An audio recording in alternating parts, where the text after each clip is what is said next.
Human centre design থেকে যে কীভাবে কাজ করতে পারি এবং কিভাবে আমাদের যে ডিজাইন সিস্টেমটা মানে ইউআই ইউএক্সের যে ডিজাইনের যে সিস্টেমটা কীভাবে ফ্লোটা মেনটেন হয় এবং এখানে কী কী রুলস থাকে, আমরা কোন কোন বিষয়গুলো মেনটেন করতে হবে।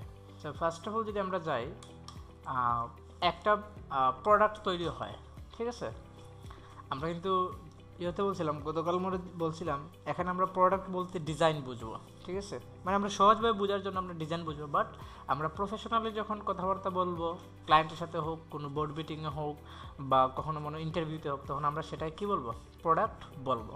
বিষয় বুঝতে পারছি স্যার?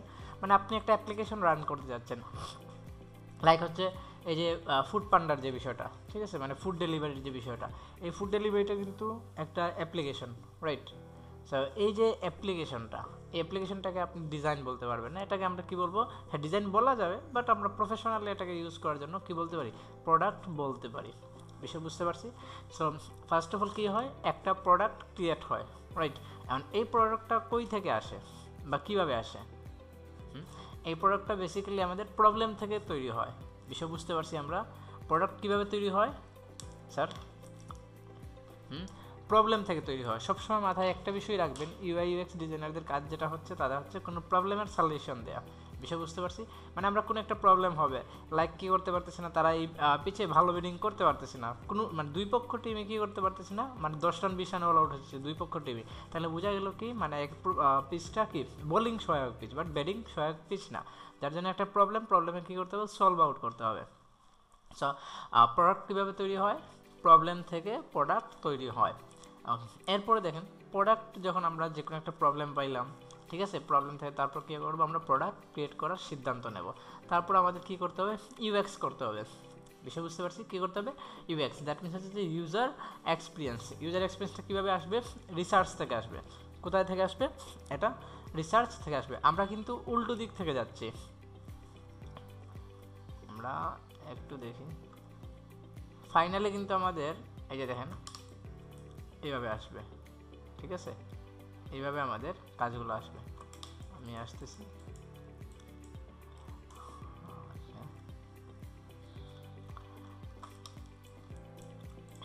সো প্রোডাক্ট থেকে আমরা কী করবো, তারপর রিসার্চ, এবং রিসার্চে যখন আমরা আসবো তখন দুইটা বিষয় পাবো। কয়টা বিষয় পাবো, দুইটা বিষয়, একটা হচ্ছে এমপ্যাথি, একটা হচ্ছে কম্পিটিটিভ অ্যানালাইসিস। রিসার্চ থেকে কয়টা অপশন পাওয়া যায় স্যার, দুইটা, একটা হচ্ছে কি এমপ্যাথি, একটা হচ্ছে কম্পিটিটিভ অ্যানালাইসিস। এগুলা নোট ডাউন করবেন, ঠিক আছে, কারণ ইন্টারভিউতে কিন্তু অনেক জায়গা থেকেই তারা কোয়েশ্চেন করতে পারে, কারণ ইউআইএক্স ডিজাইনার হওয়াটা ফ্যাক্ট না, এখানে হচ্ছে যে আপনার এইটা নিয়ে নলেজ থাকাটা হচ্ছে মানে অনেক বড় একটা ফ্যাক্ট, মানে আপনার একটা হিউজ নলেজ থাকবে। সো এমপ্যাথিটা কি, এমপ্যাথি হচ্ছে যে অন্যের ফিলিংস বোঝা বা একটা ইউজারের যে প্রবলেমটা আছে ওইটা কী করা, ফাইন্ড আউট করা। বিষয় বুঝতে পারছি স্যার? আমরা কী করতে পারি, এমপ্যাথি, সহজ কথা হচ্ছে অন্যের প্রবলেমগুলো সলভ আউট করা বা অন্যের ফিলিংস বোঝা। অ্যান্ড অন্যের প্রবলেমটা লাইক কী হইতে পারে, মনে করেন যে ঢাকা শহরে যেটা হয়, বেসিক্যালি ঢাকা শহরে যানজট হয়, তাই না? এই যানজটটা প্রবলেম না একটা, তাহলে এই যে প্রবলেমটা এটা কে বা কারা ফেস করতেছে, মানে স্টুডেন্টরা করতেছে, পাবলিক করতেছে, চাকরিজীবীরা করতেছে, মানে সবাই এই প্রবলেমটা ফেস করতেছে। এবং যখন আপনি এই প্রবলেমের সলিউশনে যাবেন, মানে এই যানজট নিরসনের সলিউশনে যাবেন, তখন আপনার কী করতে হবে, তাদের আপনার এমপ্যাথিটা, ঠিক আছে, তাদের ফিলিংসটা আপনি বুঝতে হবে যে তারা কোন কোন অ্যাঙ্গেল থেকে কোন কোন প্রবলেম ফেস করতেছে, ওই প্রবলেমগুলো আপনি নোট ডাউন করে দেন আপনার এটা কী করতে হবে, সলিউশন করতে হবে। আর ওই বিষয়টাকেই বলা হয় যে এমপ্যাথি। বিষয় বুঝতে পারছি স্যার? আমরা এমপ্যাথিটা কি, আমরা যখন একটা প্রোডাক্ট লঞ্চ করব, লাইক ওই যে আমরা যে ফুড পান্ডাতে যে ফুড অর্ডার দিই, এই বিষয়টা কই থেকে আসছে, এই বিষয়টা একটা প্রবলেম থেকে আসছে। কি প্রবলেম, রাত হয়ে গেছে এখন 12টা 12:30, ঠিক আছে, মনে করেন এখন আপনি ডিনার মিস করছেন, তাহলে এখন আপনার কী করতে হবে, রেস্টুরেন্টগুলো দেখা যাচ্ছে যে আপনার বাসা থেকে অনেক দূর, ঠিক আছে, আপনার বাসা হচ্ছে ধরলাম যে উসমানী মেডিকেল, আর রেস্টুরেন্ট হচ্ছে জিন্দাবাজার বন্দর, মানে এখন 12:30টার সময় গাড়িও পাওয়া যাবে না, ধরে নেন, বা 2টার সময়, তখন আপনার কী করতে হবে, না খেয়ে থাকতে হবে, বা আপনার বাসায় মেহমান আসছেন, ভালো খাবার অর্ডার দিতে পারবেন, আপনি কী করলেন, পানশিতে বা 5 বাজে কী করলেন, ফুড অর্ডার দেবেন। এই যে ফুড অর্ডার দিবেন, তারা ডেলিভারি করবে, এটা কাউকে না কাউকে তো লাগবে, রাইট? ওই প্রবলেমটা সলিউশনের জন্য কি আসলো, ফুড পান্ডা আসলো। আর এই যে মানে প্রবলেমটা, এই যে রাতে খাবারের অর্ডার, বা মনে করেন আপনি এখন অফিসে আসছেন, বা আপনার কী হয়েছে, আজকে 4টাতে এক্সাম শেষ হয়েছে, ভার্সিটি এক্সাম 4টা দিয়ে শেষ হয়েছে, এখন আপনার তো 2টা থাকে মিলের টাইম, এখন মিলটা কী হয়ে গেছে, নষ্ট হয়ে গেছে, বা মিল আপনি দিন দেন নাই, এখন কী করলেন, আপনি মেসে গেলেন বা বাসায় গেলেন, বাসায় গিয়ে খাবার পাইলেন না, তখন আপনি কী ফুড পান্ডা অর্ডার দিলেন। এই যে মানে সে তার 2 ঘন্টা লেটে খাইলো, বা এই যে তার একটা প্রবলেমটা, এই প্রবলেমটা এমপ্যাথি করা, অন্যের ফিলিংসটা বোঝা, অন্যের ফিলিংস যখন আপনি বুঝতে পারবেন তখন আপনার প্রোডাক্টটা ক্রিয়েট করাটা অনেকটা সহজ হবে। বিষয় বুঝতে পারছি স্যার আমরা এমপ্যাথিটা কি, এবং এমপ্যাথিটা কীভাবে আমরা মানে গ্যাস করব বা কীভাবে আমরা নোট ডাউন করব, কেউ না বুঝলে বলতে পারেন। তারপর দেখেন কম্পিটিটিভ অ্যানালাইসিস। কম্পিটিটিভ অ্যানালাইসিসটাকে বলতে পারবেন কি, এটা আমরা অলরেডি গ্রাফিক ডিজাইনিং করে থাকি যদিও, বাট এখানে অনেক ডিফারেন্ট। আচ্ছা, কম্পিটিটিভ অ্যানালাইসিসটা হচ্ছে যে আমরা কী করব, কম্পিটিটরদের অ্যানালাইসিস করব, ঠিক আছে। যেমন মার্কেটে আরও কি আছে, প্রোডাক্ট আছে আরও 10টা, লাইক মনে করেন আমরা যদি এখানে একটু যাই যে কম্পিটিটিভ অ্যানালাইসিসে, ফুড পান্ডা, পাঠাও ফুড, হাংরি নাকি, তাই না? এরা সবাই কী করে, ফুড ডেলিভারি করে না? আচ্ছা, এরা সবাই ফুড ডেলিভারি করতেছে। এখন মনে করেন আচ্ছা, ফুড পান্ডার কথা চিন্তা করেন, ফুড পান্ডা কি 24 আওয়ার সার্ভিস দেয় স্যার? পাঠাও ফুড দেয় 24 আওয়ার সার্ভিস, মানে রাত্রে 2টা 3টা ডেলিভারি। হাংরি নাকি দেয়? আচ্ছা, কেউ দেয় না, হ্যাঁ। আচ্ছা, বাকিগুলো এক্সপিরিয়েন্স নাই, স্পেশালি ফুড পান্ডা দেয় না। ফুড পান্ডা আমরা নিজে ইউজ করছি, আমি নিজে ইউজ করছি, সো আমি জানি যতটুকু, ফুড পান্ডা মানে 24 আওয়ার সার্ভিস দেয় না। এখন আপনি যদি মনে করেন রাত 12টা সময় বা 2টার সময় কী করলেন, কোনো একটা রেস্টুরেন্টে ফুড অর্ডার করলেন, ঠিক আছে। ফুড অর্ডার করার পর কী হবে, যে রেস্টুরেন্ট পিক করবে না। সো রেস্টুরেন্ট পিক করার পরে দেখা যাবে যে কি, এই ফুডটা তারা তৈরি করার পর তারা এখন রাইডার খুঁজবে, রাইট। এখন রাত তো 11টা বা 12টার পর তো রাইডার আর থাকে না আমার জানা মতে, মানে 12টার পর কি 11টার পরেই মনে হয় অফ হয়ে যায় যত সম্ভব ফুড পান্ডার রাইডারদের। সো 11টার পর যদি অফ হয়ে যায় তাহলে আপনি এই ফুডটা রাত 12টায় বা 2টায় যদি অর্ডার দেন, ঠিক আছে, তাহলে এই ফুডটা আপনি কখন পাবেন, কে বলতে পারবেন? Yes, exactly. আপনি পরের দিন কী পাবেন, সকাল 7টা 8টা বা 9টা 10টার দিকে পাবেন। কেন পাবেন? কারণ তাদের সকাল যখন মানে 7টা বা 8টা থেকে তাদের যদি ফুড পান্ডার এই যে রাইডারদের যদি স্টার্টিং হয়, ওইখান থেকে জবের স্টার্ট হয়, তখন কি এই রাইডারটা রেস্টুরেন্ট পাবে, তখন রেস্টুরেন্ট কী করবে, ওই রাইডারকে দিবে, রাইডার আপনার কাছে নিয়ে আসবে। তাহলে আপনি মনে করেন 2টার সময়, রাতে 2টার সময় বা 1টার সময় অর্ডার দিচ্ছেন, তাহলে খাবার আপনি কখন পাইছেন, পরের দিন সকাল 7টা বা 8টার দিকে। বিষয় বুঝতে পারছি স্যার? তাহলে পরের দিন আমরা 7টা বা 8টা পাচ্ছি, এটা একটা প্রবলেম না? হ্যাঁ, এই একটা প্রবলেম। এখন মার্কেটে যদি আপনি এই প্রবলেমটা সলভ আউট করে, বা এই যে মানে এই প্রবলেমটা কি হচ্ছে, পাবলিক ফেস করতেছে, যারা মানে নাইটে সার্ভিস চাচ্ছে, মানে আমরা কি চাচ্ছি, রাতে আমরা খাবার সার্ভিস চাচ্ছি, বা মনে করেন যারা নাইট ডিউটি করে ওই যে বিভিন্ন ইয়েতে ব্যাংকের এই সেই ইয়েতে, তো তাদের কি প্রয়োজন, রাতে খাবারের প্রয়োজন। এই জন্য এখন তারা ফেস করতেছে যে কি, রাতে কোনো হোম ডেলিভারি বা অফিস ডেলিভারি কোনো ফুড কোম্পানি নাই। এখন এই যে কম্পিটিটিভ অ্যানালাইসিস করে আমরা একটা প্রবলেম পাইলাম, রাতে কেউ ডেলিভারি দেয় না, ফুড ডেলিভারি, তাহলে কী করলাম আমরা, যদি এখন মার্কেটে একটা প্রোডাক্ট লঞ্চ করি রাতে ডেলিভারি সহ, তাহলে কি এই যে রাতে যারা ইউজার আছে তারা ইউজ করবে কি না স্যার? করবে না। তখন দেখা যাবে যে ওই যে আমরা যে প্রোডাক্ট লঞ্চ করছি, ওই প্রোডাক্ট থেকে কি পাঠাও ফুড, হাংরি নাকি, তারা শুরু করবে কি, আমরা রাতে এখন থেকে ডেলিভারি সার্ভিস শুরু করবে না তারা। সো এইটা হচ্ছে কম্পিটিটিভ অ্যানালাইসিস। মানে আপনি কী করলেন, কম্পিটিটরদেরকে দেখলেন তারা কম্পিউটারের কোন কোন জায়গায় ল্যাগিংস আছে। মানে ইউএক্সের যে বিষয়টা, এখানে আপনি যখন একটা প্রোডাক্ট লঞ্চ করতে যাবেন, তখন আপনাকে টোটাল হোল কম্পিটিটিভের কথা চিন্তা ভাবনা করতে হবে। শুধু আমি ফুড পান্ডা নিয়ে রিসার্চ করলাম আর কিছু না, এটা হবে না। আপনি ফুড পান্ডাতে প্লে স্টোরে যান, তাদের ওখানে আপনি রিভিউগুলো দেখেন, তাদের কোন কোন ব্যাড রিভিউগুলো আছে। পাঠাবে যান, হাংরি নাকিতে যান, তাদের কোন কোন ব্যাড রিভিউ, গুড রিভিউগুলো আছে, দুইটা আপনি ইন্ডিভিজুয়ালভাবে আলাদা করেন। ব্যাড রিভিউগুলো দেখেন আপনি সলভ করতে পারেন কিনা, আপনার কোম্পানিতে যেন এই প্রবলেমগুলো না থাকে। সো ওইটাকে বলা হয় কি, কম্পিটিটিভ অ্যানালাইসিস। আমরা কম্পিটিটরদের অ্যানালাইসিস করব, ক্লিয়ার? তারপরে দেখেন, আমরা যখন কম্পিটিটিভদের অ্যানালাইসিস করলাম, তখন আমরা 4টা ধাপে কী করব, এখানে বিষয় পাবো। একটা যে সলিউশন, একটা হচ্ছে পেইন পয়েন্ট, ইমপ্রুভমেন্ট আর ডিফারেন্ট, ঠিক আছে। সলিউশন কি, ওই যে বললাম আপনি রাতের যে ফুড ডেলিভারি বিষয়টা, এই রাতের যে ফুড ডেলিভারি বিষয়টা, ওই বিষয়টা কী করলো যে তাদের ওইখানে নাই। এখন এটা আপনি সলিউশন আকারে কী করলেন, নিয়ে আসলেন আপনার কোম্পানিতে, আপনার ফুড ডেলিভারিতে। এরপরে কী হলো, পেইন পয়েন্ট আমরা এখানে আসলে বুঝতে পারবো। আচ্ছা, পেইন পয়েন্টের যে বিষয়টা, পেইন পয়েন্টকে আমরা একটাভাবে বলতে পারি যে মূল পয়েন্ট বা ফোকাস পয়েন্টটা বলতে পারি, বা এটাকে আমরা বলতে পারি যে কোনো 8টা 10টা আইটেম থাকলো, ওই 8টা 10টা আইটেম থেকে আমরা কি যে কোনো একটা পয়েন্টকে আমরা ডিসাইড করলাম।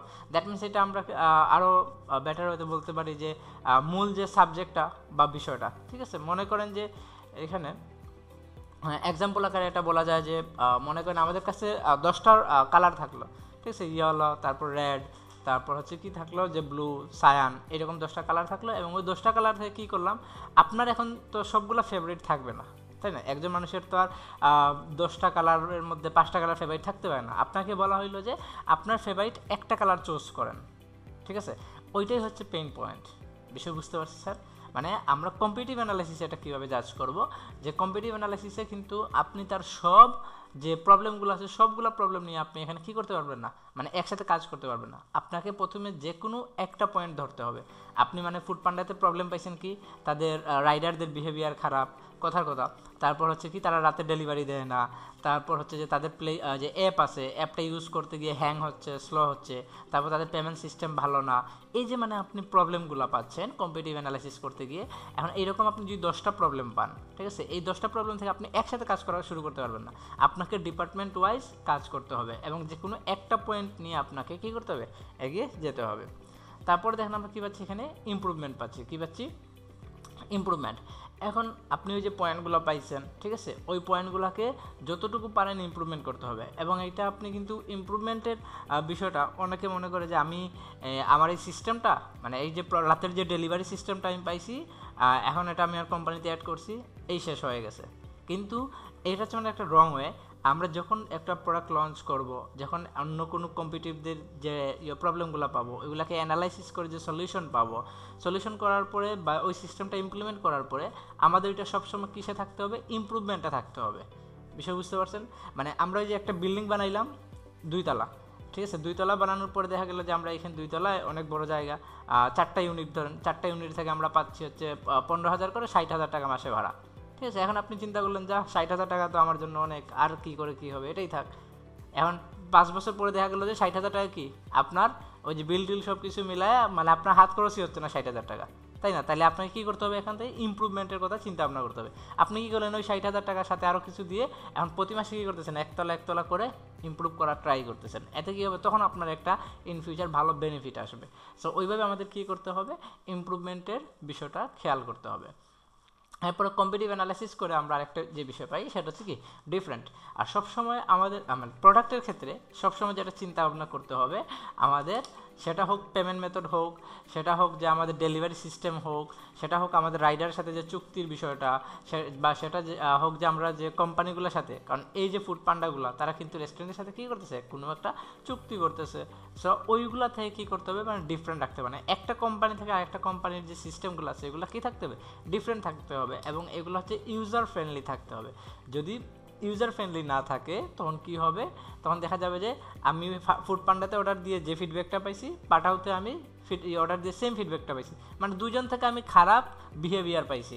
এখন তার থেকে আমি খারাপ বিহেভিয়ার পাইছি 10, তার থেকে পাইছি 12, ঠিক আছে, তার থেকে আবার পাইছি কত 10, বা তার থেকে মনে করেন 8 পাইছি, 8 10 12 পাইছি বিহেভিয়ারে খারাপ। এখন আমি 3জন থেকে তো আমার কাছে আর অপশন নাই, তাহলে কাকে আমি ইউজ করবো, হাংরি নাকি আমি ইউজ করবো, কারণ হাংরি থেকে আমি কী করেছি, মানে কম ব্যাড বিহেভিয়ারটা পাইছি।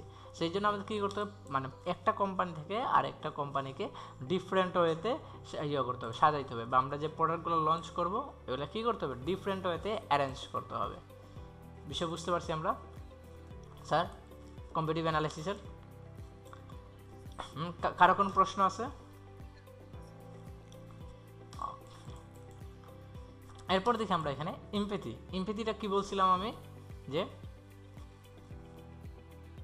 স্যার এমপ্যাথি কিছু অন্যের প্রবলেম সলভ করা বা প্রবলেম ফাইন্ড আউট করা, বা অন্যের যে ফিলিংসটা আছে ওই ফিলিংসটা বোঝা।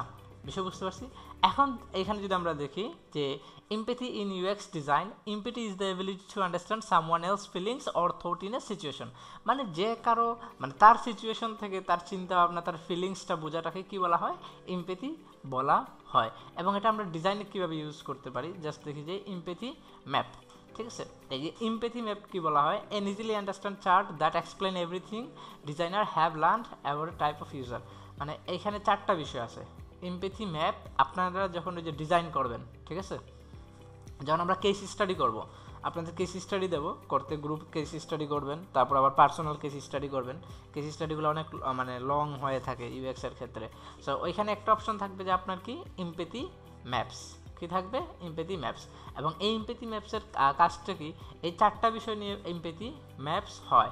Says, things, does and feels, এই 4টা বিষয় নিয়ে কী হয়, এমপ্যাথি ম্যাপসের যে বিষয়গুলো তৈরি হয়। এবং এই 4টা বিষয় দিয়ে আপনি যে ডিজাইনটা করবেন, মনে করেন আমরা যে কফি অ্যাপে ডিজাইন করলাম বা একটা মেডিকেল প্রোডাক্টের ডিজাইন করলাম, সো ওই যে প্রোডাক্টের ডিজাইন করলাম, এই 4টা বিষয় দিয়ে কী হবে, তার সম্পূর্ণ বিষয়গুলা, যেমন সে কি বলতে চাচ্ছে, সে কি চাচ্ছে, তারপর থিং আপনি যে চিন্তা ভাবনা করতে যাচ্ছেন, মানে ইউজারের কথা কী চিন্তা ভাবনা করতেছেন, তারপর ডাজ এটা কীভাবে করা হলো, তারপর যে ফিলসটা, তারপর সে যে অনুভূতি, মানে এটা ইউজার ব্যবহার করার পরে কি অনুভূতি পাচ্ছে, এই সম্পূর্ণ বিষয়গুলো মিলে কি বলা হয় যে এমপ্যাথি ম্যাপ।